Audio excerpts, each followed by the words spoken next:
और अब खबरें तफसील से। पुलिस और एसआईए ने कश्मीर में दो अलग अलग मामलात में कार्रवाई की है। एसआईए ने कुपवाड़ा, अनंतनाग, जालोरा, सुपूर, बांडीपुरा और शोपियां में नार्को, दहशतगर्दी और फंडिंग के मामलात में कई मकामात पर छापे मारे हैं। दूसरी तरफ कश्मीर पुलिस की टीमों ने पुलवामा, बडगाम और श्रीनगर में छापे मारे हैं। बडगाम के पुष्कर में छापे के दौरान पुलिस एक सहाफी को अपने साथ ले गई है और कुछ इलेक्ट्रॉनिक अशिया भी जब्त की गई हैं।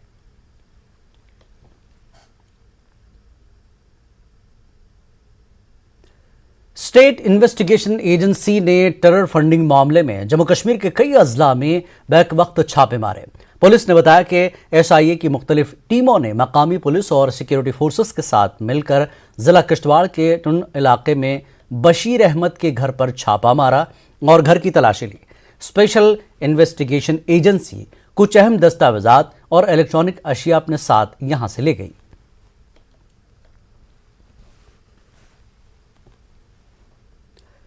सांबा में 5 लाख की नकदी बरामद हुई है। इसके अलावा 4 मैगजीन और 2 पिस्तौल भी बरामद हुए हैं। ये अशिया बैनुल-अक़वामी सरहद के करीब एक पैकेट से मिली हैं। पुलिस पूरे मामले की तहकीकात कर रही है। बम डिस्पोजल स्क्वाड ने आईईडी को नाकारा बना दिया है।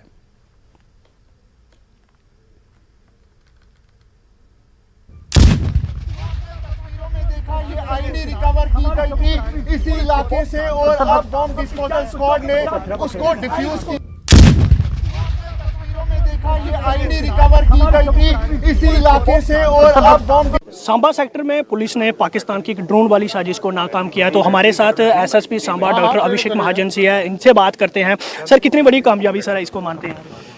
देखिए, बहुत ही बड़ी कामयाबी है। एक ऐसा कंसाइनमेंट था जो हमारी सुरक्षा के लिए काफ़ी घातक सिद्ध हो सकता था और जिसको पब्लिक अवेयरनेस मैं कहूँगा कि जो हम पब्लिक मीटिंग समय समय पर लेते हैं और एक पब्लिक अवेयरनेस क्रिएट करते हैं, जिसको समय रहते आज सुबह एक सूचना पुलिस स्टेशन विजयपुर को मिली, तो उसके चलते हुए पुलिस ने जब यहाँ पे आके अपना सर्च अभियान किया तो उनको एक कंसाइनमेंट हमें रिकवर हुआ। उसमें जैसा मैं बताऊँ, कैश और वेपन हमें दोनों ही मिले हैं। लगभग 5 लाख भारतीय करेंसी मिली है, 500 के नोट मिले हैं और आईईडी मिली है, डेटोनेटर मिला है, उसकी बैटरी मिली है, अलग अलग वो सील थे और 2 चाइनीज़ पिस्टल भी मिली हैं, उसमें 4 मैगजीन और 60 राउंड थे। तो कहीं ना कहीं एक बड़ी घटना को हो सकता है कोई प्लानिंग हो, जिसको हमने समय रहते एक बड़ा हादसा टाल दिया है और आने वाले दिनों में भी हमारी अलर्टनेस और जो हमारी पब्लिक के साथ एक लाइजनिंग होती है वो कंटिन्यू रहेगी। इस संबंधित केस में हमने अभी एफआईआर रजिस्टर करके आगे की कार्रवाई करेंगे। सर, आईबी से कितनी दूरी का ये इलाका है और पहली दफ़ा कैश मिलना क्या कहना? देखिए, ये इलाका विजयपुर और रामगढ़ दोनों ही थानों की बॉर्डर का इलाका है। सूचना विजयपुर पुलिस को मिली थी, लेकिन अभी मौके पे जब ये पैकेट मिला है तो ये रामगढ़ पुलिस स्टेशन की जुरिसडिक्शन में मिला है। इसमें दोनों हथियार भी है, कैश भी है। तो कहीं ना कहीं किसी न किसी एंटी नेशनल गतिविधियों को हथियार और नगद दोनों की सपोर्ट देने की कहीं ना कहीं प्रयास था, जिसको आज हमने विफल किया है। सर, सांबा सेक्टर की अगर हम बात करें तो पिछले कुछ समय से ड्रोन की एक्टिविटी, चाहे इंट्रूडर के मामले हो और कुछ ऐसी संदिग्ध हरकतें जो है बॉर्डर पर देखी जा रही हैं, क्या कुछ कहेंगे? कितने अलर्ट है? देखिए, आपने जैसा कहा कि ऐसी एक्टिविटीज़ होती हैं और बीएसएफ ने भी पिछले साल फरवरी के महीने में भी एक ऐसी अटेम्प्ट को रोका था और उसके बाद 3 इंट्रूडर्स को भी मार गिराया था। अभी लगभग 3-4 महीने पहले टनल भी उन्होंने अमरनाथ यात्रा से पहले उसको भी न्यूट्रलाइज़ किया था। उसके बाद एक और क्रॉस बॉर्डर नार्को स्मगलर को भी उन्होंने उसकी अटेम्प्ट को भी विफल किया था। आज हमने भी ये रिकवरी की है। तो इससे हम यही कहेंगे कि पब्लिक पूरी तरह आश्वस्त रहे कि पुलिस और बाकी सीमा सुरक्षा बल दोनों ही अलर्ट हैं और पब्लिक भी अवेयर है, और जिसके लिए मैं पब्लिक को भी धन्यवाद करता हूं और पुलिस को भी अपना शाबाशी देता हूं कि उन्होंने एक अच्छा काम किया है, जिसके लिए पुलिस और पब्लिक दोनों को ही सूटेबल रिवॉर्ड भी हम कोशिश करेंगे उनको दिलाया जाए। शुक्रिया सर।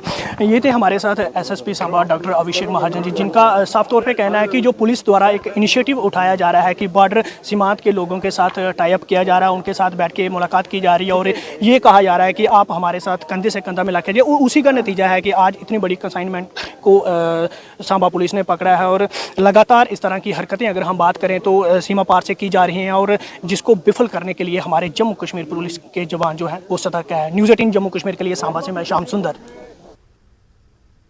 मेंढर के इलाका भाटादुनिया के जंगलात में गुज़श्ता कई दिनों से फौज की जानिब से तलाशी मुहिम जारी थी। इसी दौरान फौज ने जुमेरात दोपहर को शक की बिना पर फायरिंग की। ज़राए के मुताबिक इलाके में मशकूक नक्ल हरकत की इतला मिलने के बाद इलाके में तलाशी मुहिम शुरू की गई थी। याद रहे कि गुज़श्ता बरस भी भाटादुनिया के जंगलात में फौज और मिलिटेंटों के दरमियान झड़प हुई थी, जो कि कई दिनों तक चली थी।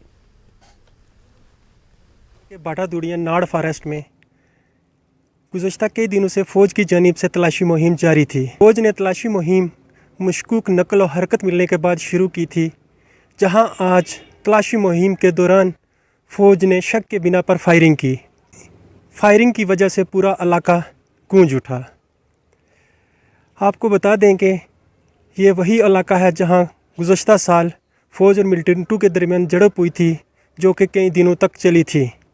नाज़िम अली, न्यूज़ 18, मेंढर। सीनियर सियासतदान मुजफ्फर हुसैन बेग ने टैगोर हॉल में एक तकरीब में शिरकत करते हुए कहा कि यहाँ इतना इस्तेहकाम नहीं जितना दूसरे सोच रहे हैं, लेकिन कत्ल गारतगिरी में कमी आई है। कश्मीर में सहाफ़ियों पर हालिया धमकियों पर सीनियर रहनुमा मुजफ्फर बेग ने कहा कि यह कोई नई बात नहीं है कि सहाफ़ियों को धमकियां दी जा रही हैं। यह पूरी दुनिया में होता है। सवाल पूछने पर कि क्या वो आइंदा इलेक्शन लड़ेंगे, तो मुजफ्फर बेग ने कहा कि मुझे मुस्तकबिल करीब में इंतखाबात नज़र नहीं आते। सजाद गनी लोन और अल्ताफ बुखारी मेरे भाइयों की तरह हैं, तहम हमारा सियासी नुक्ता नज़र एक जैसा है, लेकिन इसका मतलब ये नहीं कि मैं उनकी हिमायत करता हूं और मुझे उम्मीद है कि हालात दिन ब दिन बेहतर होते जाएंगे। उन्होंने ये भी कहा कि बंदूक का कल्चर ख़त्म होने तक भारत और पाकिस्तान कभी दोस्त नहीं बन सकते। नहीं, उतनी अनस्टेबिलिटी नहीं है जितना कि कुछ लोग समझते हैं। मुझे नहीं लगता है कि पिछले 2-3 साल में काफी स्टेबिलिटी आई है।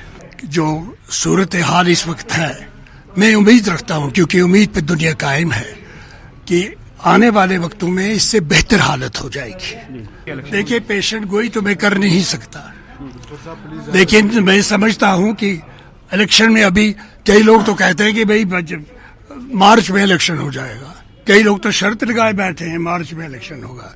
लेकिन मेरा जो अपना अंदाजा है वो ये है कि इलेक्शन में अभी वक्त है, शायद बहुत कुछ प्लानिंग करनी है इन्होंने, कि ये अब के जो असेंबली बनेगी ये कोशिश करेंगे कि उस असेंबली जो है उसको उसी तरह के वसी इख्तियारात हो जिस तरह की डिस्ट्रिक्ट डेवलपमेंट काउंसिल को हैं या पंचायतों को होंगे। तो उसके लिए कानून बनाने की जरूरत है, उसमें टाइम लगेगा। हमें उड़ी के रास्ते से और जम्मू के रास्ते से कारोबार होना चाहिए, जाने चाहिए यहाँ के लोग, वहाँ के यहाँ आए जाएं, कारोबार करें। लेकिन बदकिस्मती से फिर वो हुकूमत गिर गई, फिर कोई कुछ और लोग आ गए। मैं हुकूमत में भी नहीं रहा, जिसने मैंने जो रेजोल्यूशन बनाया था वो कागज पे ही रह गया। नहीं, बातचीत नहीं हुई थी, लेकिन मिलना जुलना वो तो अल्ताफ साहब भी मिलते हैं, वो सजाद साहब भी मिलते हैं। सजाद तो बेटे जैसा है मेरा, अल्ताफ भाई जैसा है। हाँ, उनके और हम में काफी सियासी तौर पर जो है नजरिए आपस में मिलते नहीं है। और अभी तक मुझे किसी जमात में वो पॉलिटिकल स्पेस नजर नहीं आती है जहां मेरा भी कुछ जो पॉलिटिकल स्पेस है, उस पॉलिटिकल स्पेस में ये कहना कि कौन सबसे ज्यादा वोट देगा, क्या वो नेशनल कॉन्फ्रेंस वाले होंगे, क्या वो अल्ताफ साहब की पार्टी वाले होंगे। जहां तक गुलाम नबी आजाद साहब का ताल्लुक है, मेरी उनसे कोई बातचीत नहीं हुई है। मुझे मालूम नहीं है वो क्या सोच रहे हैं, क्या कर रहे हैं, कहां तक पहुंचेंगे।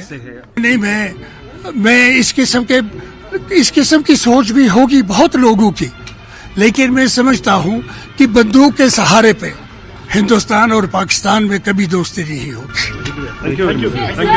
जर्नलिस्ट को धमकाया जाता है मिलिटेंट्स की तरफ से, उस पे आपका क्या कहना है? किसको? जर्नलिस्ट को, मीडिया पर्सन को। ये बदकिस्मती है कि जर्नलिस्ट को दुनिया में हर जगह कोई न कोई उनके पीछे पड़ा होता है, क्योंकि जर्नलिस्ट जो है ये तो वो ऐसे वाक़ात, ऐसे सीक्रेट, ऐसे मामलात लोगों के सामने लाते हैं जो कि पॉलिटिशियंस को अच्छे नहीं लगते। तो ये जम्मू कश्मीर में या पाकिस्तान या हिंदुस्तान ही की बात नहीं है, ये बहुत सारे मुल्क, अमेरिका जैसे जमहूरी मुल्क में भी कई जर्नलिस्ट हैं जिनको काफ़ी मुश्किलात का सामना करना पड़ा है, क्योंकि मैं समझता हूँ कि जमहूरी लिहाज से सबसे ज़्यादा तरक्की याफ्ता मुल्क अमरीका। रूबिया सईद अगवा केस की आज जम्मू की खुसूसी टाडा अदालत में समाअत हुई। अब अगली समाअत 23 दिसंबर को होगी। रूबिया सईद को 1979 में अगवा किया गया था। अलहदगी पसंद लीडर यासिन मलिक इस केस में मुलजिम है।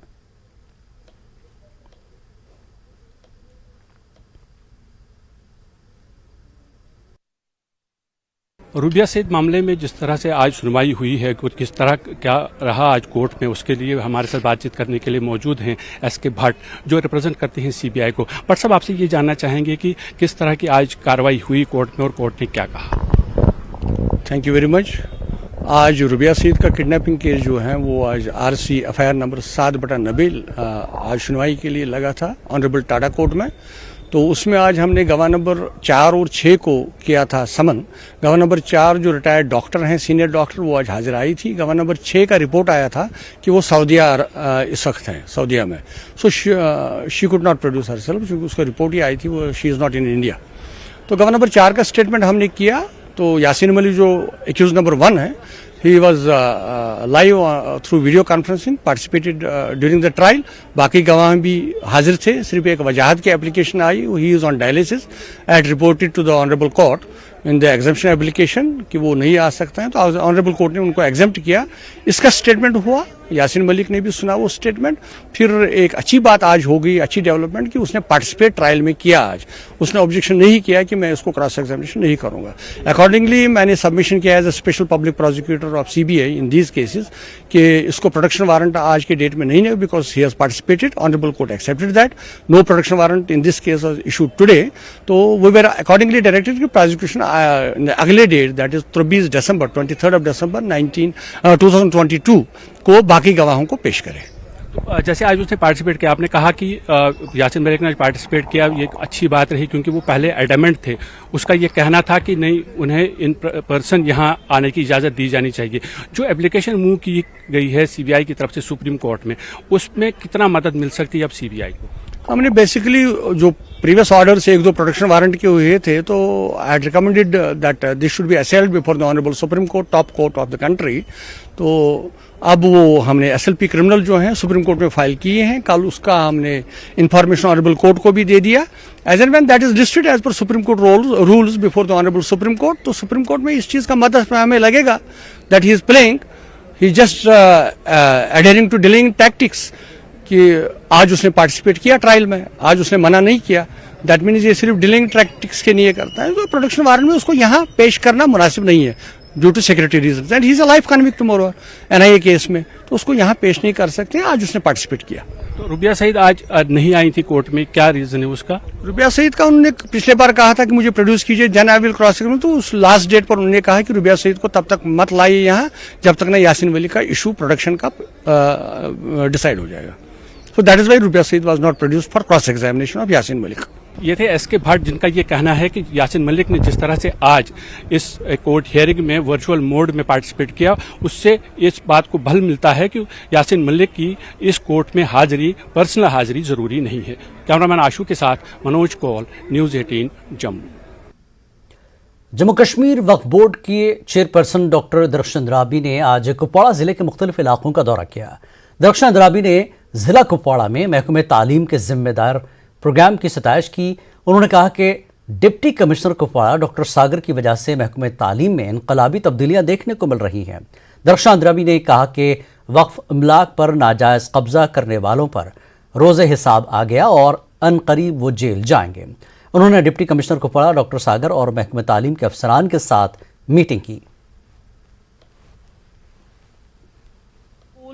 को देखकर हमें लगा कि हम प्राइवेट स्कूलों को देख रहे हैं। जो प्रोजेक्ट अभी इन्होंने लॉन्च किया हुआ है, यही हर एक जगह जम्मू कश्मीर में हर एक स्कूल में यही होना चाहिए। हम इनको मुबारकबाद देते हैं, यहाँ की टीम को, खासकर DC साहब को इसकी मुबारकबाद दे देते हैं। जो इन्होंने यहाँ पे जो टीम ने ये किया है, उनको मुबारकबाद देना चाहते हैं, ताकि हमारे वक्फ, खासकर हमें अभी जो हमारा डिपार्टमेंट है वक्फ, उसमें भी ज़िम्मेदारी की बहुत ज़रूरत है। वहाँ भी ज़िम्मेदारी का एहसास हर उस शख्स को दिलाना है जिन्होंने वक्फ़ को एज़ इट इज़ लिया है। वहाँ भी हमारा एजुकेशन सिस्टम है जिसको दीमक लगा हुआ है, उसमें भी ये वजह है कि ये ज़िम्मेदारी लफ्ज़ हमारे दिल को छू गया और हमने सोचा कि आज हम इस ज़िम्मेदारी को कफवाड़ा में सीख के आएंगे और अपने जो हमारा एजुकेशन सिस्टम है उनको बता देंगे कि ज़िम्मेदारी होती क्या है। हम वक्फ़ को भी ज़िम्मेदारी का एहसास दिलाना चाहते हैं, उन लोगों को भी जिन्होंने वक्फ़ एसेट्स को अपना असासा समझ लिया है, उनको ये याद रहे कि ये उनका असासा नहीं है। वाइट पेपर जारी करते हुए ही जो गुनहगार होगा सज़ा का तलबगार भी वही होता है। वक्फ़ की लैंड जहाँ भी हमारे पास होगी और ये वक्फ़ का हॉस्पिटल होगा और वक्फ की ही ज़मीन पे बनेगा इंशाअल्लाह रहमान, वो भी ज़िम्मेदारी के साथ। हमारी गवर्नमेंट ने हमेशा कहती है कि हम इलेक्शन करेंगे और इंशाअल्लाह। रिलीफ डिपार्टमेंट माइग्रेंट्स ने आज कश्मीर में 2 खाली डीडीसी सीटों के ज़िमनी इंतखाबात के तनाजुर में आरसी के दफ्तर में एक ऑल पार्टी मीटिंग तलब की। 2 सीटों द्रगमुला कुपवाड़ा और हाजन ए बांडीपुरा के लिए 5 दिसंबर को पोलिंग हो रही है।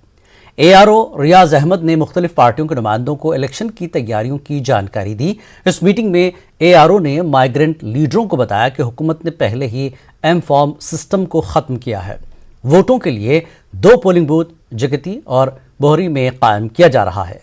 जम्मू से हमारे नुमाइंदे समीर भट्ट ने कुछ लीडरों से बात की। सबसे पहले बीजेपी के लीडर हैं राजीव पंडिता, इनसे हम बात करते हैं। राजीव, क्या बात हुई है और क्या क्या निकल के आया है मोटे तौर पे? हमारी जो ARO जी से मीटिंग हुई है उसमें ये निकला है कि जो कश्मीरी हिंदू वोटर है द्रगमुला में करीबन 500 है, 1500 है। तो आप ये देख लीजिए कि डीडीसी इलेक्शंस में जहाँ पे 1000 पे डीडीसी मेंबर बनता है उसमें 1000-1200 लोग बहुत मैटर करते हैं और ये एक ऐसी डीडीसी कॉन्स्टिट्यूंसी है जहाँ पे कश्मीरी हिंदू 1600 वोट है। तो आप इसकी सिग्निफिकेंस समझ सकते हैं और इन सब कश्मीरी हिंदूज़ को हमने अवेयर करना है, हमने उनको रीच आउट करना है। तो वही ARO साहब से मीटिंग हुई हमारी कि हम कैसे उनको रीच आउट करें। अभी 10 दिन है हमारे पास, ऑलरेडी 300-350 फॉर्म्स बैलेट में भी आए। दैट मीन्स कश्मीरी हिंदू ने अपनी इच्छा जाहिर की है। और इस बार जो इम्पोर्टेंट पॉइंट है, जो सरकार ने M-फॉर्म डीडीसी इलेक्शंस में पिछली बार भी हटाया है, इस बार भी नहीं है। तो ये बड़ा इंपॉर्टेंट है हमको लोगों को बताना, कश्मीरी पंडित वोटर को बताना कि M-फॉर्म बहुत एक डिफिकल्ट प्रक्रिया थी और हम सब का ये मानना था हटनी चाहिए।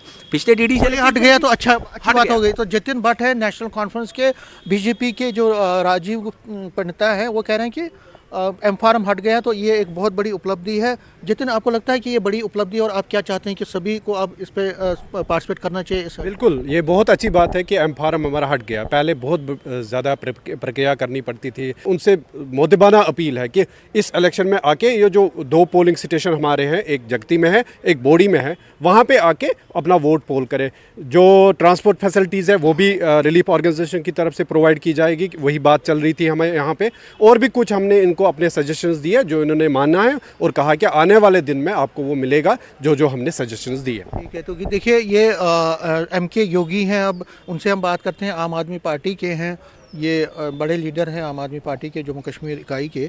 तो आप भी मीटिंग में थे, आप सेटिस्फाई हैं जो बात हुई है?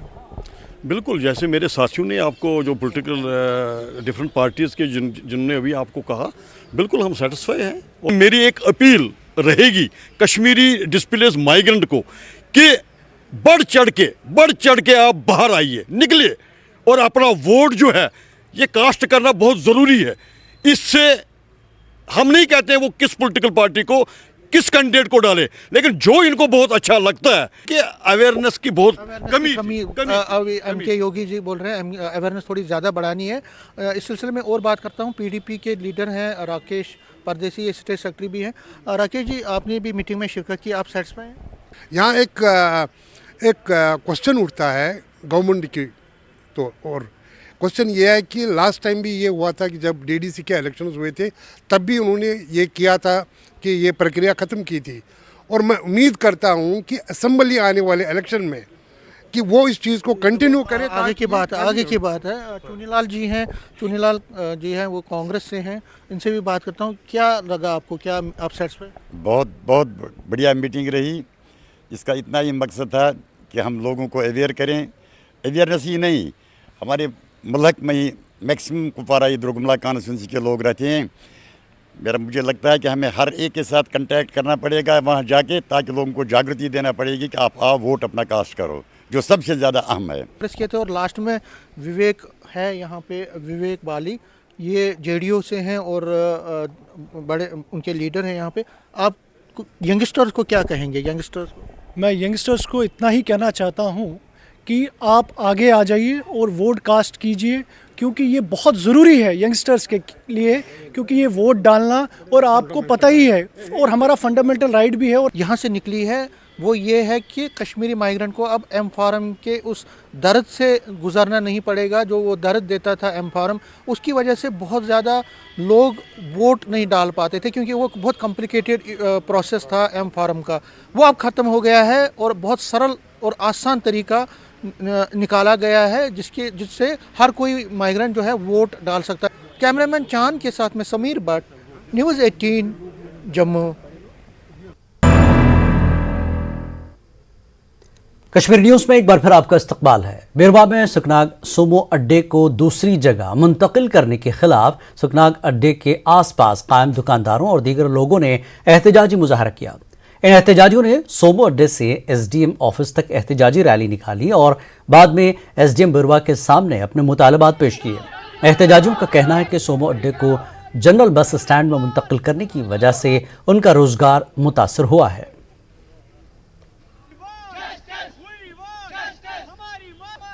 हमारे मुतालबात यही थे कि जो हमारा सुखनाग सोमो स्टैंड है उसको एवरग्रीन स्टैंड में शिफ्ट किया गया है, जो हमारे साथ सरासर नाइंसाफ़ी है।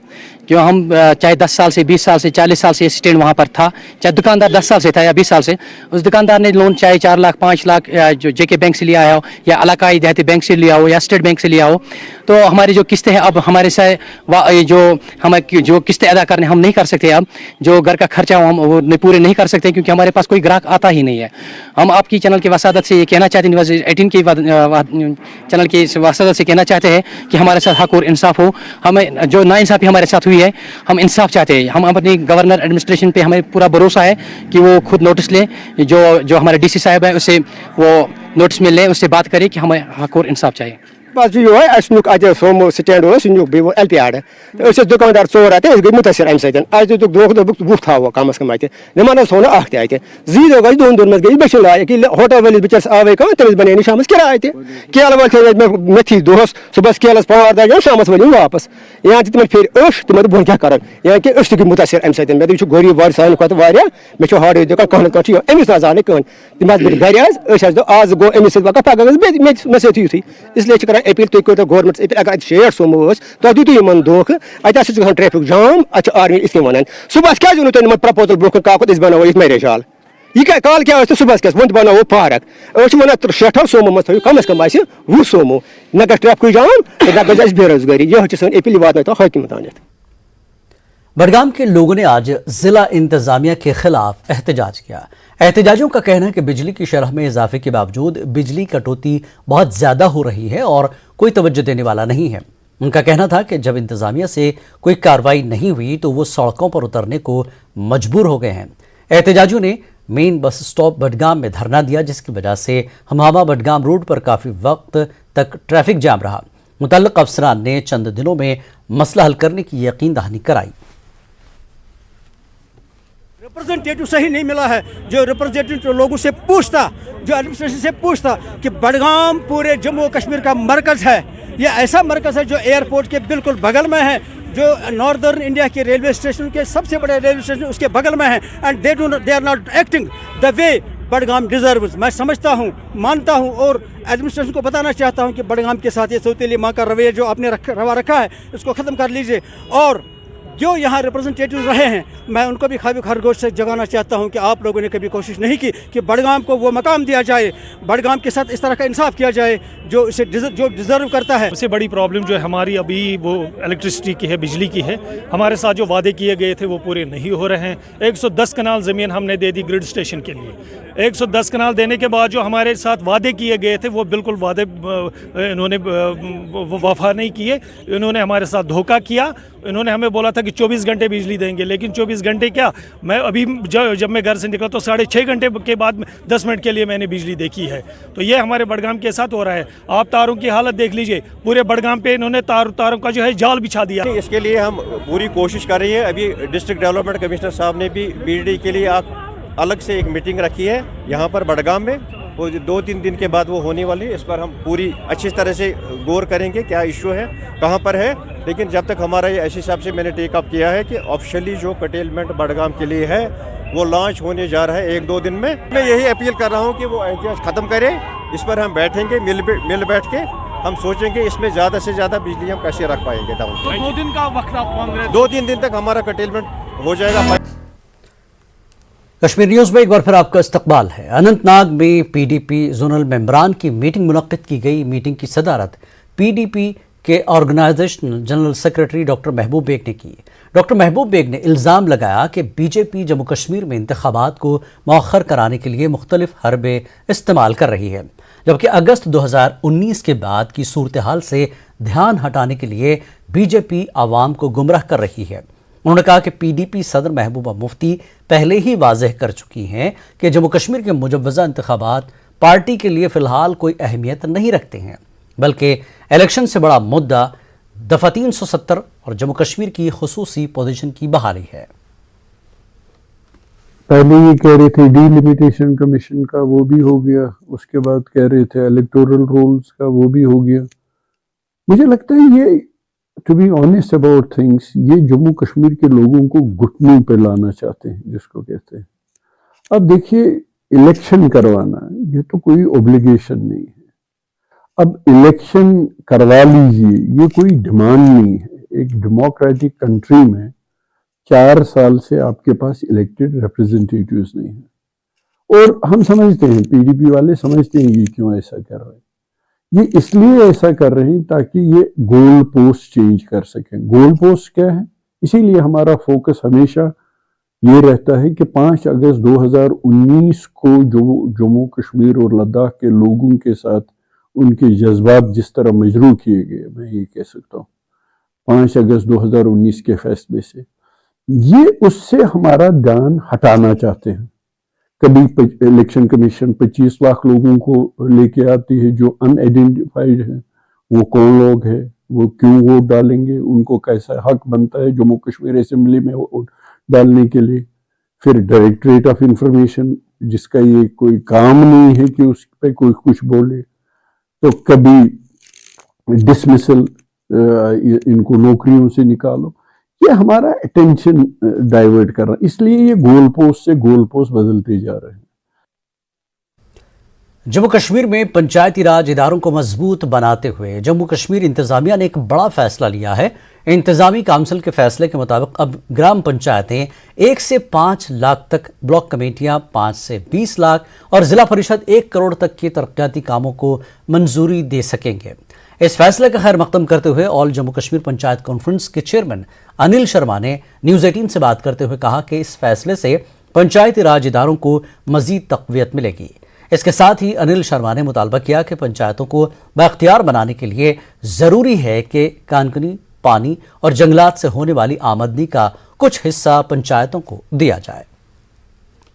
लंबे समय से एक पंचायत कॉन्फ्रेंस बीडीसीज और बीडीसीज की एक मांग थी कि उनको फाइनेंशियल पावर्स जो है वो दी जानी चाहिए, और कल जम्मू कश्मीर एडमिनिस्ट्रेशन ने एक बड़ा फैसला लिया है जिसमें कि फाइनेंशियल पावर्स दी गई हैं पंचायतों को भी, बीडीसीज को भी और डीडीसीज को भी। इन्हीं पर हम बातचीत करेंगे। ऑल जेके पंचायत कॉन्फ्रेंस के चेयरमैन हमारे साथ अनिल जी मौजूद हैं।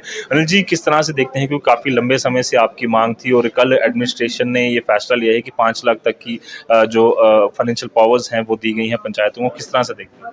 देखिए हमारी मांग बिल्कुल थी, लेकिन हमारी मांग जो थी वो प्रॉपर जो हमारी मांग थी वो ये थी कि फाइनेंस कमीशन जो है वो जम्मू कश्मीर के अंदर पंचायती राज इंस्टीट्यूशन के लिए कॉन्स्टिट्यूट किया जाए, फाइनेंस कमीशन एक। और दूसरा जो जिस का जिक्र आप कर रहे हैं कि जो हमें आज की तारीख में जो है एम्पावर किया गया है, वो सिर्फ इन्होंने महदूद रखा है कि आप ओन सोर्सेज के जो हमारे अपने सोर्सेज हो गए कि फॉर एग्जांपल कि जम्मू कश्मीर के अंदर पंचायतों ने जो अपने बजट बनाया होगा, पंचायत का जो बजट होता है, जैसे असेंबली का बजट, लोकसभा का बजट, वैसे ही पंचायत का भी एक बजट होता है।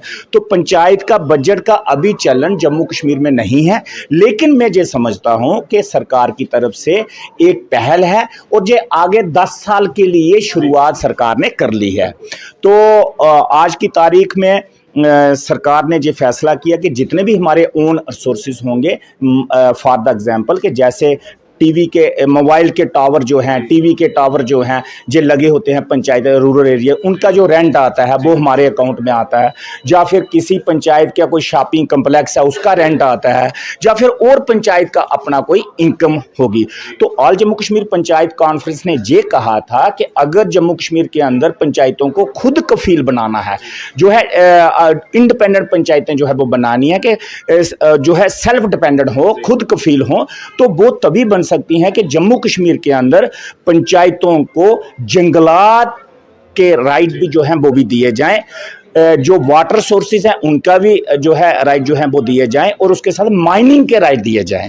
तो एक बड़ा फैसला जो सरकार द्वारा लिया गया वो कहीं ना कहीं पंचायत कॉन्फ्रेंस का स्वागत कर रही है, बट साथ ही साथ ये भी मांग कर रही है कि कुछ और इंतजाम जिसमें रेवेन्यू जनरेशन हो सके उसके लिए पंचायतों को किए जाने चाहिए, ताकि पंचायत जो है वो सेल्फ डिपेंडेंट हो सके। न्यूज़ 18 जम्मू कश्मीर लद्दाख के लिए जम्मू से मैं रजत बोरा। जम्मू कश्मीर में पंचायतों को मजीद बाख्तियार बनाने के हालिया सरकारी फैसले का पंचायती नुमाइंदों ने खैर मकदम किया है। अनंतनाग के सादीवारा डूरू हल्के के सरपंच व समाजी कारकुन एडवोकेट फारूक अहमद गनाई ने कहा कि पंचायतों को सही मानों में बाख्तियार और मजाज बनाने के लिए सरकार ने जो फैसला किया है उसे यकीनी तौर पर पंचायतों को मजबूती हासिल होगी, जिसकी बदौलत पंचायतें गाँव देहात की तस्वीर बदलने में एक अहम किरदार अदा कर सकते हैं।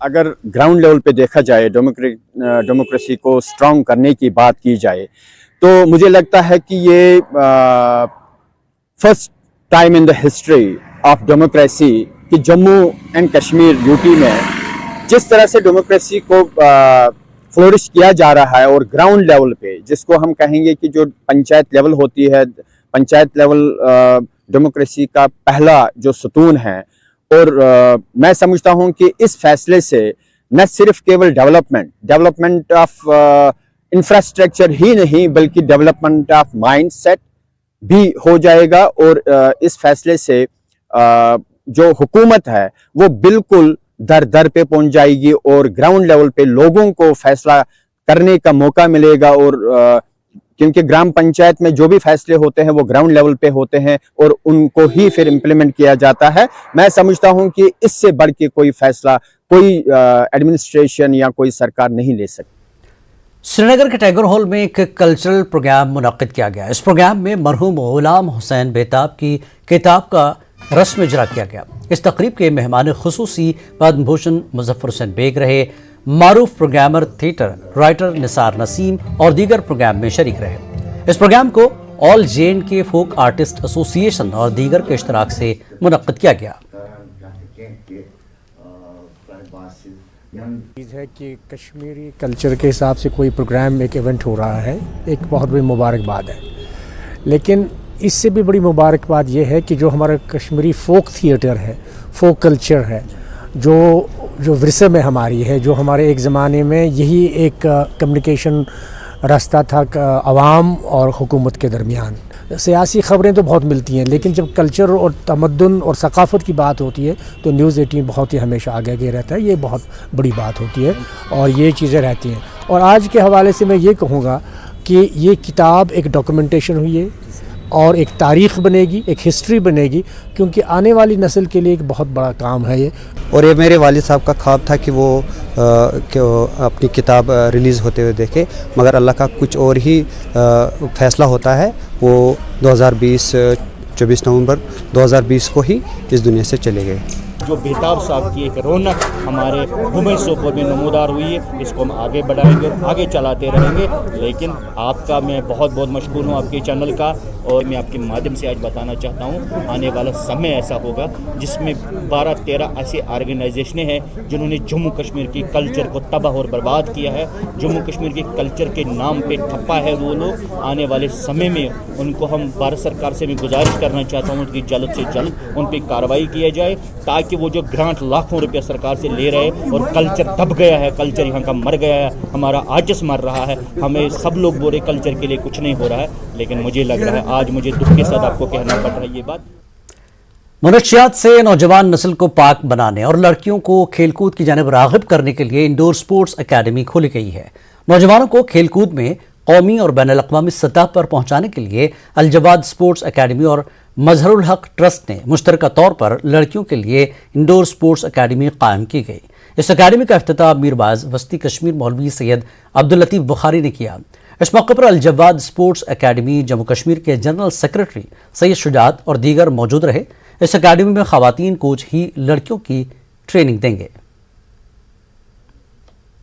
मिली कि हम लड़कियां से पीछे नहीं है, जब हम पढ़ाई से आगे हैं और हम चाहते हैं कि हम हर एक मतलब की चीज़ से आगे बढ़ना चाहती है, और ऐसे हम इस स्पोर्ट्स में भी आगे जाना चाहती है। हम अपनी टैलेंट को दुनिया के सामने दिखाना चाहते हैं और दिखा भी सकते हैं हम क्या कर सकते, क्या कुछ नहीं कर सकते। हम सबसे आगे जा सकते हैं लड़कियां। हम अपने देश के साथ साथ जम्मू कश्मीर का नाम भी रोशन करना चाहते हैं और अपना स्कूल का नाम भी रोशन करना चाहते हैं। मैं आज के प्रोग्राम के हवाले से ये कहना चाहती हूँ कि जो हम लड़कियाँ हैं हम आगे बढ़ना चाहती है और हम अपने स्पोर्ट्स का नाम मतलब हम अपना नाम रोशन करना चाहते हैं। हम स्पोर्ट्स में आगे बढ़ना चाहते हैं और इसी तरह हम अपने सर का अपने टीचर्स का सबका नाम रोशन करना चाहते हैं।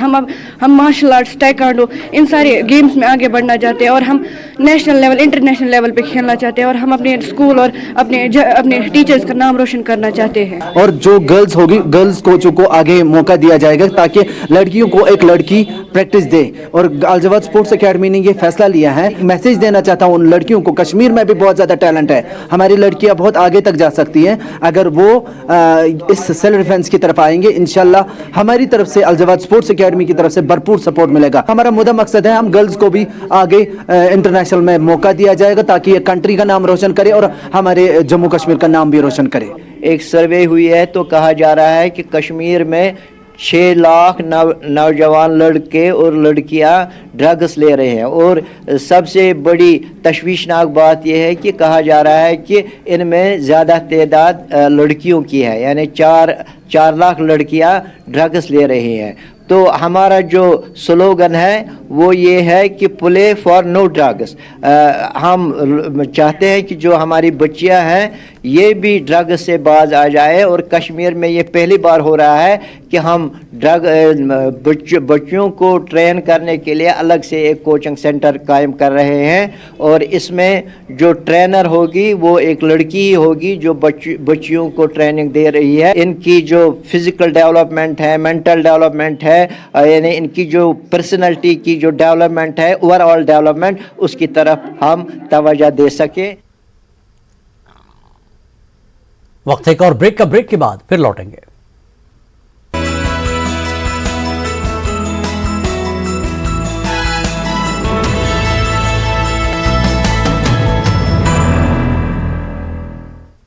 मशहूर जोंतकोल और चिनार बाग जो सदियों से लाखों सयाहों की तवज्जो का मरकज रहा है, इन दिनों खस्ता हाल है। डल झील से जुड़ने वाला आबी जखीरा इस कदर आलूदा और बदबूदार हो चुका है कि वहां से गुजरने वाले लोगों को नाक ढांपनी पड़ती है। इस आबी जखीरे के इर्द गिर्द प्लास्टिक की बोतलें और पॉलीथीन बैग्स जैसा ठोस फजला तैरता हुआ देखा जा सकता है। हमारे assistant news editor Parvez Bhat ने यह मामला SMC कमिश्नर अथर आमिर खान के साथ उठाया, जिन्होंने कहा कि स्मार्ट सिटी प्रोजेक्ट के तहत इन दोनों जगहों की तज़ीन व आराइश की जाएगी। चूटकुल में एक तो चूटकुल बड़ा बहुत ही in a way entry into Dal lake, also entry into our old city also. तो डल लेक बराबर जो हमारा डल गेट है, डल गेट से लेकर चूटकुल के अलोंग मैसूमा तक हम इसमें एक साइकिल ट्रैक एंड वॉक पे बना रहे हैं। जिस पे आप साइकिलिंग कर सकते हैं, आप वॉक कर सकते हैं, उसको proper landscaping, proper lighting, proper it's tile pathway जो बनाया जा रहा है, that work is being done ताकि ये स्पेस ओपन अप हो जाए। इसके साथ साथ चोटकोल के जो जस्ट एडजेसेंट हमारा चिनार बाग है, तो वो उसको भी हम ओपन अप, चिनार बाग बड़ी खूबसूरत जगह है लेकिन वहां कोई जा नहीं पाता है क्योंकि ओपन नहीं, वहां जाने का एक्सेस नहीं है। This cycle track will also end walkway will also give access into Chinar Bagh, plus we are creating one new big जो फुटब्रिज, जो अपोजिट साइड का रोड है, जो डलगेट के साइड, जो डलगेट गुरुद्वारा की तरफ जो रोड जाता है, उस साइड को हम चिनार बाग के साथ with a new bridge we are planning to connect that. वो bridge that work has already started on that. इसी के साथ there are one or two bridges जो इसको चिनार बाग को कनेक्ट करते हैं, which were dilapidated. उनका restoration भी हमने इसमें टेकअप किया है। पॉइंट ये है, चिनार बाग and चोटकोल becomes another vibrant space where people, local citizens, tourists can come and see and enjoy. हम लोग कोशिश करें जो हमारा डोर टू डोर कलेक्शन है इसको हम हाईली एफिशिएंट बनाएं। अभी भी हम लोग हर वार्ड में हमारा डोर टू डोर चलता है, but there are certain gaps. Now we're getting new vehicles, we're getting new man power for that, कि ये जो है हम हर किसी घर में, हर किसी हमारे कमर्शियल या हर एस्टेब्लिशमेंट में हमारी गाड़ी चली जाए, वहां कचरा उठाए, किसी को बाहर फेंकने की जरूरत नहीं पड़े। That's number one which we are working on at present. Number two जो है, इसको पूरे को ऑनलाइन प्लेटफॉर्म पे ला रहे हैं, सभी गाड़ियों पे जीपीएस हम इस समय इंस्टॉल कर रहे हैं कि गाड़ी गई कि नहीं गई वो हमें पता चले। That is what we are doing. Number three, we are creating at least we are at around 15-20 sites underground bins, जो जहां ज्यादा कचरा दिन भर में आता है लेकिन वो क्लियर नहीं हो पाता है, उसमें हम ये बिन्स अंडरग्राउंड कर रहे हैं। आइडिया ये है, at some point we should remove all the dumpsters जो अभी हमारे शहर में होते हैं। नेशनल पीपुल्स फ्रंट के सदर शेख मुजफ्फर ने कहा कि उनकी पार्टी रियासत में बहाली अमन, करप्शन और ड्रग्स फ्री समाज के लिए काम कर रही है ताकि माजी की गलतियों का इजाला मुमकिन हो सके। कुलगाम में आज पार्टी वर्कर्स कन्वेंशन मुनक्किद हुआ, जिसमें जिला सदर कुलगाम अब्दुल गनी शेख के अलावा दीगर वर्करों और लीडरान ने शिरकत की। उन्होंने पार्टी को मजबूत बनाने पर जोर दिया। जीरो से जुड़े लोग हैं, जो कार्यकर्ता है, जो हमारे लीडरान हैं, उन तक ये मैसेज पहुंचाया जाए कि किस तरह एक खूबसूरत जम्मू कश्मीर को हम तैनीर कर सकते हैं। माजी बईद में जो भी जम्मू कश्मीर हमें नसीब में मिला सो मिला, हमने कितना कुछ खोया, क्या पाया, ये सब जानते हैं, लेकिन अपने आने वाले नस्लों के लिए, अपने आने वाले पोता पोतियों के लिए, अपने आने वाले बच्चों के लिए एक खूबसूरत जम्मू कश्मीर को तमीर करना हमारी पार्टी का अवलीन फर्ज है। और drug addiction free Jammu Kashmir, corruption से पाक जम्मू कश्मीर और तशद्दुद से पाक जम्मू कश्मीर को तमीर करना इस पार्टी का मेन एजेंडा है। वादी कश्मीर में रमसाल नवंबर माह से ही दर्जा हरारत जहां मनफी हुआ है, वहीं स्कूलों में अभी तक गर्मी का इंतज़ाम नहीं किया गया है। पुलवामा में भी दर्जा हरारत मनफी होने से सर्दी में इजाफा हुआ, जबकि यहाँ भी अभी महकमे तालीम की जानिब से स्कूलों में गर्मी के लिए इंतजामात नहीं किए गए हैं, जबकि कुछ सरकारी स्कूलों ने सर्दी से निपटने के लिए खुद ही कुछ इंतजामात किए हैं।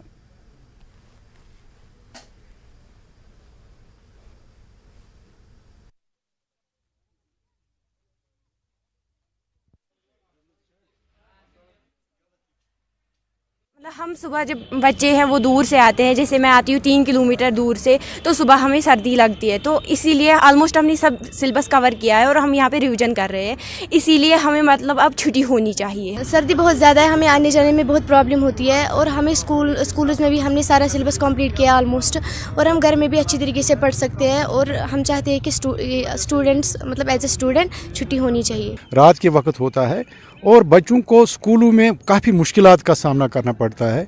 आप देख रहे हैं कि जब कोई बच्चा जो 5वीं 6ठी या 4थी जमात का लड़का होगा या बच्ची होगी, उसको सुबह जब स्कूल जाना होता है तो काफ़ी मुश्किलात का सामना करना पड़ता है, और जब शाम को वापस आते हैं तो मुझे आप देख रहे हैं कि ग्राउंड लेवल पर बच्चे इस वक्त बहुत ज़्यादा बीमार हैं। वो इसी वजह से है कि उनको एक्सपोजर होता है इस ठंड में, और जो दर्स तदरीस का जो एक सिलसिला होता है वो भी बिल्कुल अच्छी तरह से स्कूलों में नहीं चल रहा है। यहाँ अगर देखा जाए तो मनफी दर्जा हरारत के साथ साथ सर्दियाँ भी बढ़ गई है, तो सरकारी स्कूलों में अभी तक देखा जा रहा है यही कि हीटिंग अरेंजमेंट पूरी तरह से अमल में नहीं लाया गया है।